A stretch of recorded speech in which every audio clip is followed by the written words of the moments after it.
This is the second half of Book 4. Before I can read this, I have to show you.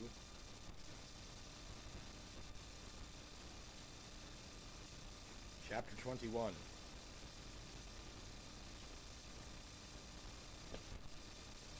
Ten years ago, they were my comms. Chapter 21, Double Negative as False Positive.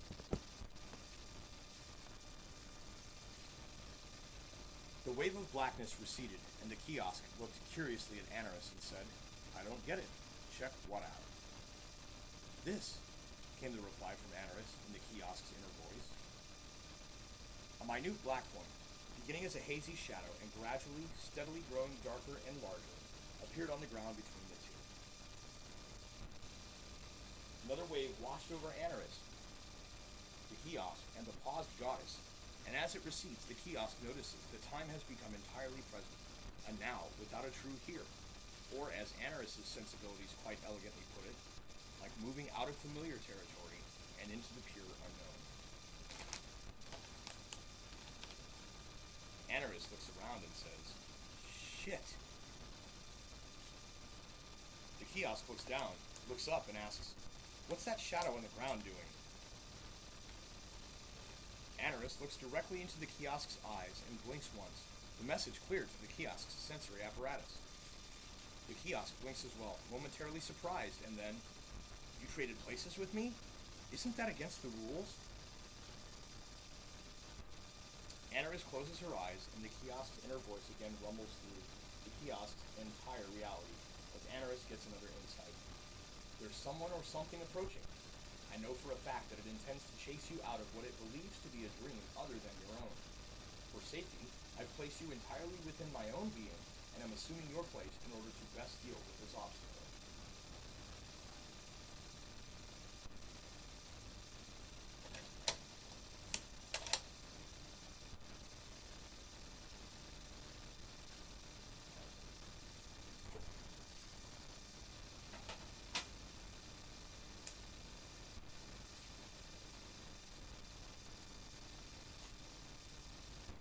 The kiosk looks down again, and the shadow, still growing, reminds it of something crucial for Anaris to know. "The shadow of God will save you." "Hey, so then if God can't be here with you here, who did they send? Mikhael?" "Not quite, but you'll notice a resemblance. Just make sure that whatever he says, you simply let the kiosk respond as if lightheartedly shit-talking with a close brother who likes to talk shit a lot. Grain of salt kind of thing. Let me do the talking otherwise, and this will go well for us. Don't ask me any questions. You are the kiosk, remember? Anything you can't suss from within me at a glance will be answered for you. Afterward, understand?"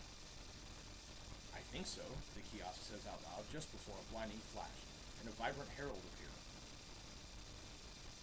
In the garden, a male and female figure are walking, silently holding hands and wondering in complete awe at their spontaneous readmittance to the one place they never thought they'd see again. The gardener, an eccentric but powerful cosmic entity, notices their presence, and without accosting them, emits an alternate self which is formless, and seeks out the source of the change to confirm whether or not this has been done by the Almighty, or undone by someone or something else. An unseen voice whispers into the kiosk's inner ear, informing it that the one true God is about to arrive, a notion which almost startles the kiosk's inhabitant, until common sense reminds it that this is not God approaching, but one who fancies itself as such, and which it could almost be if it wasn't for the fact that the OTG is actually stuck, temporarily frozen with remorse, standing quite unafraid and statue-like beside the kiosk and Anaris, and just outside the radius of the now stationary shadow. Two figures materialize, the image of Hadam Kadmon and his bride. The kiosk's recall reminding Anaris internally that the female image before her is most certainly not that of Eve. The male figure, striking and regal, steps forward and says, "Boy, I thought we talked about this." The kiosk contained its surprise at stating nonchalantly, "I'm not your boy, and I can be here because I was sent here. She's the one you should be talking to." The female form then glides up to Anaris and inspects her for a while. Upon finishing, she says to Anaris, You are an intruder here, and must be dealt with before your evil can pollute the realms you've traipsed through, not to mention undoing everything we've all fought and worked so hard to complete. I think, came Anaris' reply, maybe you should check your tone with me. See what I've already done here. She points out the frozen goddess standing just outside the shadow's tenuous edge. I also think you're barking up the wrong tree if you think I submit to the likes of you. The female image, aghast, vanishes in a flash of red and black light, and the male figure approaches Anaris with a truly evil stare, which reminded the kiosk, and therefore also Anaris, of what hardened killers tend to look like when they're not hiding that fact very well. You'd better clear out, Sam, the kiosk said. This is Mike's turf, and you know it. I can't be defeated here, and as long as she's with me, neither can she. Read it if you must, or just trust me and let the one who is as God pass through. With a laugh, the image ripples and flickers momentarily, as the closest thing to the old-school omnipotent destroyer replaces the closest thing to the new-school, nigh-omnipotent son of the former, and a deeper, fuller, also unseen voice proclaims, "Who is like God?" "Thou art," says Anaris' image, and Michael replaces his burning sword in its scabbard, and takes a seat on a large rock which had always been exactly where he had meant to sit. "This is my dream," Anaris says to Michael. "I have every right to be here. But do you?" "It matters not," came the reply. "The change has already swept through, and I suspect, although not too strongly, that what was done not for good intent, but for the plan. And not only that, but it has brought several of us back to life, and without the negatives we had sought to lose by falling. Of course, there's this guy," he points at the kiosk, "to deal with, but in context with what has occurred, this shall not be a punitive exercise if things go as they ought to." "Excellent," comes both the kiosk and Anaris' reply, in both thought and speech simultaneously. "We are as one for the moment, and what is to come may only be known as it occurs, regardless of whose feelings get hurt by denying certain grades of omniscience and omnipotence to accomplish it. This is the flowering of omnibenevolence, just as soon as the refuse is taken out to be recycled." Michael, almost surprised, smiles warmly, and then Anaris and the kiosk notice that the rock, the angel of all angels, and the image of the archetypal goddess have been replaced by a lush, paradisical wilderness, and Anaris is the first to notice the shift back into an off now with a most definitely here. The kiosk spoke first. "You're first wondering how I've accomplished all this at short notice. To be honest, the intricacies and nuance of that transition are beyond my reckoning by design, so you'd have to go track down Captain AWOL Yod-Hey Vau-Hey if you want that answer. Beyond that, most of your inquiries can be simply reduced to the following. My form cannot be touched and my consciousness cannot be destroyed. Therefore, as I was inhabiting you as you inhabited me, we were temporarily almighty, just as long as neither of us was to realize or contemplate the notion at the time. The last thing I recall before we switched back," she said, "was something to the effect of this event preventing a further catastrophic reaction later on in the story. But that doesn't make a bit of sense to me right now. Should it? Or will it?" "Yes, and yes. Can I ask you about it?" "You already know the answer, don't you?" "Does it pertain to the tendency to be invaded by others that I've somehow managed to acquire?" "Most likely," the kiosk said, "but to be quite blunt, you won't need to worry about it and actually shouldn't, if you're to cease attracting that consequence through this entire endeavor." "I love you for that, even if it never goes beyond this," and Anaris kissed the kiosk quickly before yet another wave of shadow washed across them. Anaris immediately noticed that a book had materialized in her possession, with only the number 4 embossed in gold leaf on black leather for the cover, and the pages appeared to have been made of something inorganic, possibly immaterial as well, but the inky blackness of transition overtook her before she could ask about its use. "Wait," she emanated from within the blackness, "I need to understand one last thing. If your switching caused the arrival of them, but your inner monologue swears this was all preventative, even if I can't know what I do to invite them in, then what were you originally going to show me before the interruption?" "Let's go," the kiosk emanated from within the blackness of transition. "You see, you and I have got some work to do."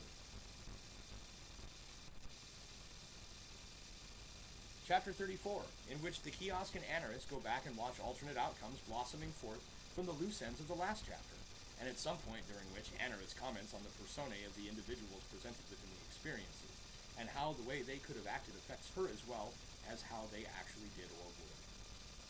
34. The paradisical wilderness around them rematerialized once more, and for a moment nothing happened. The kiosk came back into being, completely nude, and Anarus appeared much the same, but slightly intangible. Sweet, she breathed from her new pneumatic semi-form. That's a start. Can those savages tear me apart if I'm like this? I would certainly hope not, mostly because they're not here, but also because of that little trick right there, came the kiosk's reply as their location shifted around them, revealing a beach with a dock centered between its boundaries, about 6 feet wide and extending to a pier far enough out for a large ship to dock there. From the dock, a well-kept footpath wound north and up into the hills immediately following the beach. Anarus looked around, interested in the scenery as much as the purpose for being within it. They were situated, as her newfound nigh omniscience revealed, near the southern tip of a considerable island, although due to the nature of the nigh omni view, the answer to whether or not this was an actual place remained uncertain.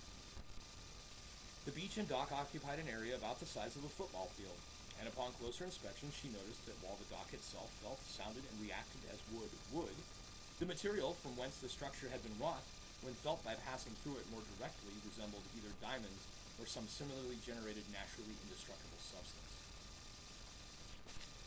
The sand, she then noticed, also more resembled a gem-like substance than simple silicate.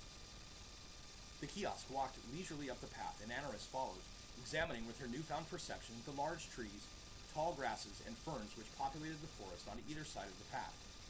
After several minutes, they came to a crossroads with a roundabout built around a stone fountain, which was filled and had a small statue of Anarus at the center, with water gently bubbling forth from its eyes and ears. The stones themselves, comprising the ring of the fountain's perimeter, appeared again to be fashioned from a conglomerate stone which included lime and granite, but within better resembled an electromagnetic force field. "What's with the way things are put together here?" she inquired of the kiosk. "What you're seeing," it replied, "is a sort of halfway world, which itself makes up for your originally formless nature, so that you can be aware of your surroundings, without causing that thing you asked me about last chapter. The actual composition is metaphorically relevant to the unbeginning, unending nature of the realm you are visiting presently." "Oh, so I'm privy to the quantum physical instead of the tangible, but it still outwardly resembles the aesthetic in its original architecture?" The kiosk nodded and began to scan beyond the immediately visible landscape, along each of the 4 cardinal paths. It stopped it the second time around and began to glide toward the westerly leading path. "I think the bluffs are this way." As they walked, Anarus was wrapped in thought, and a question arose which she couldn't answer from within the kiosk's echo within her own mind. "Say, what's with the way time behaved around those 2 guys, Sam and Mike? And for that matter, why did Sam give way to Mike instead of Mike defeating Sam like in all those stories?" Well, let's see if the first answer also answers the second. First, time dilation occurs when an observer begins to approach the speed of light, or a lower speed that still moves faster by a relative amount, which might be called relativistic for obvious reasons. Second, since the beings in question are both of similar or potentially identical nature as that which created them, their perception dominates via their degrees of omnipotence. Third, Sam prefers to keep his encounters confused enough for the upper hand, but since I was involved, it was futile, which is why his other half fled so easily. The giving way part pertains to an occulted fact that stagnation is prevalent in the timeless realms, eventually requiring some sort of change in order for the physical to progress. In the past, Earthwise, several of the princes have attempted to erase the need for change in order to maintain power, Sam being one of the most potent of those examples. Mike doesn't, but as he is essentially God for any who encounter him who are not of the same rank or level as himself, again the relativistic concept being applied to a transfinite being which is so close to the infinite when viewed from the finite as to appear infinite himself. A few humans sort of glimpsed this once, a very long time ago, but their interpretation was marred by the common beliefs of the time, and their misplaced desire to somehow fit into the prevailing system and maintain their knowledge as valid to the pious populace. The issue arose because some believed that Sam and Mike were 2 sides of one coin. Others believed that Mike and the human Jesus were the same, and that Sam was also the demiurge who created Earth as a shadow of the infinite realm. For all I know, the shadow of physicality was simply the result of natural changes to the fabric of reality as time passes. Either way, it works most smoothly to interpret that Mike caused Sam to exist, but that Sam always precedes Mike by default, unless a special circumstance is required. I hope that was sufficient, because anything further will cease to make sense if the rest hasn't already.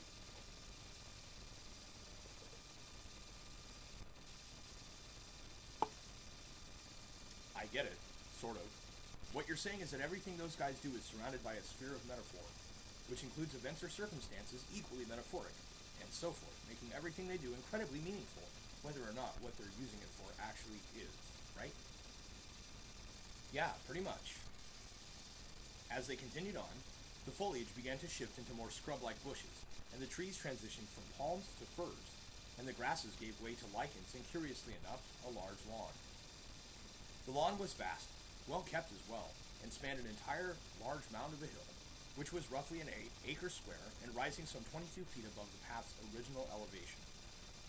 The path continued, crossing the hill, and beyond the incline a roaring sound could be heard. Anaris carefully approached the edge of the lawn, which was a cliff edge lined with large rocks, and peered down at the waves breaking on weathered boulders a considerable distance downward. She pulled herself back, mesmerized by the vertigo, and found a soft spot in the grass and sat down. What used to be there? Supposedly, a very, very long time ago, that was where Tartarus existed. It still exists now, but goes by another name, and its location has been shifted. If I were to find the path, I believe there is a cave near the foot of the cliff, only accessible by a narrow path along a fracture in the cliff wall, and only then if the wall itself hasn't eroded further. So the cliff isn't made of the same thing as the fake dock and the fake fountain?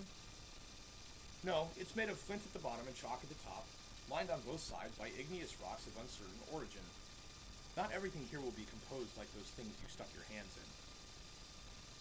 The kiosk seated itself beside Anaris on the grass and suggested she close her eyes for a moment. When she opened them, a picnic had always been set out beneath and around them, and they sat and enjoyed a light lunch as the sun began to sink and the blue of the sky merged in evanescent hues of red, gold, and purple. After the sun had set, the kiosk asked Anaris if she would like to see it again, but more detailed and in non-temporal replay before the sky reversed its transition and the colors rotated across the sky. Ooh, that reminds me of those color-rotating fractal animations. You know, where the fractal doesn't move but the color values assigned to the values of coordinates do? Indeed. I'd hoped you'd appreciate it. Now watch carefully, and you may catch a glimpse of the Hori doing its job. The torches will be lit soon. As they sat and relaxed their sense of the passage of time, Anaris began to feel less insubstantial than she had at the dock, but maintained the ability to pass through physical objects like blades of grass and a large lump of granite whose internals gave her a full knowledge of the path it had taken from the Big Bang through several stars' cores, eventually becoming a meteorite which struck ground, sunk into the mantle, and eventually became intermingled with the other minerals until such time as the mantle speeded out in a basalt magma event, and its beauty was recognized by a scouting party, and it was then let to grow out of the present landscape, eagerly awaiting Anaris' curiosity in order to complete its own cycle of purpose. While this was going through her head, the kiosk noticed the torches and allowed Anaris' subconscious to catch it as well. She noticed, out of the corner of her eye, a beautifully grown adolescent form, androgynous, which went torch to torch, one by one, igniting each with a soft whisper which seemed the opposite of the light breath used to extinguish a candle. So the island is populated by those? She asked. Are they going to turn and attack me as well? No. There are a few of those beings here to prevent the need for conscious beings to perform their tasks. These beings have been generated with an intense desire to make their creator happy, and they believe fully that what most makes their creator happy is to, in the case of this particular Hori, ignite every torch in sequence on time without being directly observed by any who did not create the island. Oh, I'm not a Hori, am I? That's a good question. I say no, but it's honestly up to you whether or not your actions and purpose are guided by another or by your own will, not to mention the quagmire of figuring out whether or not your own will was created by the same as the first half of this sentence. Oh, well in that case I'm not.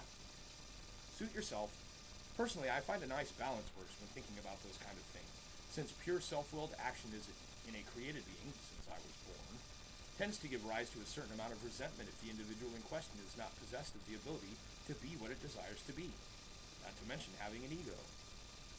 The kiosk shuddered at the thought, rose silently, and the goddess of harmony and her Eon migrated back toward the central fountain, guided by perfect torch flames flickering white and lavender. In the darkness, Anaris began to notice that she could still make out the shapes of the trees, but periodically the ghostly white apparition of a living creature would pass, unobscured in the deep of the forest. She shivered and walked closer to the kiosk. "You have nothing to fear here," it said. "What you're seeing is simply woodland inhabitants, here represented as small animals, but elsewhere they can assume pixie-like forms." "Are they sentient?" "Yes, but don't expect anything deep out of them. You'll find mostly talk of the weather and the squirrel's preference in acorn color and texture for maximum storability." "I see," Anaris giggled, and they continued their walk. The fountain was illuminated by 4 large pyres, all statues of the cardinal archangels in their respective positions, which Anaris had failed to notice before this visit. A warm orange-yellow glow bathed the walkways and the closest foliage beyond the path's borders. She marveled at the sensation of passing through fire, and was only slightly alarmed when her hand continued to glow for a few moments after it was free from the flame's space. They stood and gazed at a few bright stars whose light penetrated the glow of the illumination, and the kiosk asked Anaris which way she wanted to go. "What's to the east?" "It's been a while since I've been there, so I don't fully remember," said the kiosk, "but it's either a path leading to that other path I told you about at the cliff, a deciduous forest, or both." "Oh, well," Anaris offered, "do we have time to find out, or are we needed at the house to the north?" At this, she smiled at having used the sight beyond function of the kiosk, as he smiled back, and they turned eastward. "Dude," Anaris moaned, "I'm blown. At what point did it actually cease?" "I'm beyond glad right now." The kiosk stopped walking to examine a rock near the path, and then realized that the stone had been placed intentionally. "Why?" "Because it means we succeeded. You haven't answered me yet. Book 1 is about that, but for some reason we can't address it until Book 5. The kiosk lifted the rock, and underneath it was a single serving-sized key lime pie in a tin. As time condensed dimensions, resolving momentarily into oneness for both participants, the kiosk merges seamlessly with the pie, and then time resumed normally, the both of them feeling entirely satisfied for having experienced a very well-made pie performance. "Okay," she said, momentarily forgetting her permanent and omnipresent connection to the kiosk, and deciding she'll probably never get the answer so easily. The kiosk seemed not to register this knowledge, smiled as he noticed Anaris's intense stare, and they continued their journey in silence. The path exited the forest, and what could have been a beautiful green valley, providing it had been put anywhere but where a beach was meant to be, for example between a few mountains, somehow was the east end, and Anaris was surprised by the creepiness of the sunken land in person. A path followed around from here, well kept, but treacherous nonetheless. An inland lake expansively occupied the horizon, with barely submerged rocks following out to complete the levee on the lowlands. "When we return eventually to the fountain, the order of the 4 statue torches will be different, I would think," the kiosk said as they surveyed the vast hazy valley before them. Turning northward, the path led its way along the outer cliff's foot, and with any skill at all, could get it to its destination. "Hang on a second," Anaris says as she glides over the water and then briefly hops into the sky for a gratuitous first-person view. "I knew it. It looks like a giant girl part." Nearing the northern curve of the obstacle course turned ledge, Anaris thoroughly enjoyed the sunrise in the west, as the small archipelago of rocky protrusions from the northern tip of the island cast dancing shadows on the water and the prismatic opalescent mineral of the cliffs, which to Anaris felt like an unspecific, overwhelmingly awesome sensation. The ledge broadened as the path became a path, and not something out of a video game for horribly conceived family game show. Beneath the western cliffs, 90 further degrees around the perimeter of the island, they found a dais-like patio to a large set of doors which manifested as a screen door and a portcullis outside. The shoreline was that of a loch, and the narrow band of grass reaching the undercut at the water's edge. The portcullis was open, so they stepped past it, and as the kiosk turned the handle to the expensive-looking screen door, the large wrought iron gate slammed shut behind them, preventing the outward opening of the screen door. An unseen but familiar female voice mocked, "You lose." "You louse," they said in unison, as the kiosk shook a fake angry fist at the door handle, and the doors vanished, and were replaced by a large and highly stable caved mouth, much as Mother Nature intended. They walk toward the well-lit entrance to a stairwell a few steps in, and on the left and north.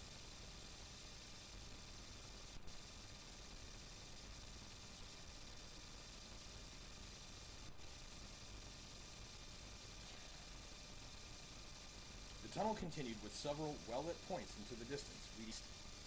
Anaris stopped all motion and waited as the kiosk did the same. Okay, so let me know if I'm seeing what I need to be in this novel. You keep telling me about in a female voice subliminally. Anything you can do, I can do better. Yep, the kiosk stood, trying not to smile as time shifts into the present. And anything I can't do, you can learn for yourself and accomplish? Yep. So what's to stop me from doing anything and everything, regardless of whether it's realistic, practical, or possible? 2 parts. First, the event you anticipate has already occurred. Second, it entirely depends on whether I fancied rocking before or so you can do it better by default. Ah, I see, so no point. What do you mean I've already tried that? Consult the volume, books 1, 3, 5, and 7. No recovery for practical use is possible until we are in book 8. Ah, I see, so no point. What is it to grok exactly?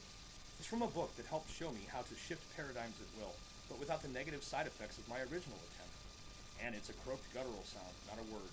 It means to drink, in pataphoric sense. Oh, so the reason we're exploring an island is because we must isolate that which we seek to understand. And this is done by occupying an environment which effectively quarantines it by bending space into an inverted point to temporarily create a pocket universe, thus accomplishing the necessary trap for the most bizarre could-have-beens, and being not unlike a safe mode for the mind? Anaris stops walking and touches what resembles a cave painting, but the immediate sense of what the paint actually is causes her to dry heave, choking on the words, kitten blood. The kiosk hands her a towel from behind the second largest stalagmite, and time wobbles slightly. Recomposing herself, Anaris repeated the last presumption, and they continued walking. Wow, mumbled the kiosk. Yeah, I mean, put it like that and I can totally see it. So tell me, how does knowing any of it affect your ability to function? It doesn't, Anaris said with a wink. I'm Harmony incarnate, remember? I'm not supposed to, but I somehow grok anyway. So he's hiding from you because you swore vendetta. In a cave in your imagination's shadows, dreams? By his own decision? Well, mostly. The rest you can learn about as we go. At this, the kiosk vanishes, and Anaris finds herself in the position to correct a few of the mistakes of others without addressing the mistake makers directly, and opts not to venture into the not-a-tunnel within the tunnel to find out why the Almighty is hiding there, thus emerging on the eastern path via an optical illusion built into the wall but naturally occurring as a formation. She bends down, picks up a rock, and skips it across where the water should be, but isn't because there is a Tartarus there instead, and upon returning to the rock's point of origin, picks it up again and smiles as the small telecommunication device beneath it rings with a specific melody unique to just one person.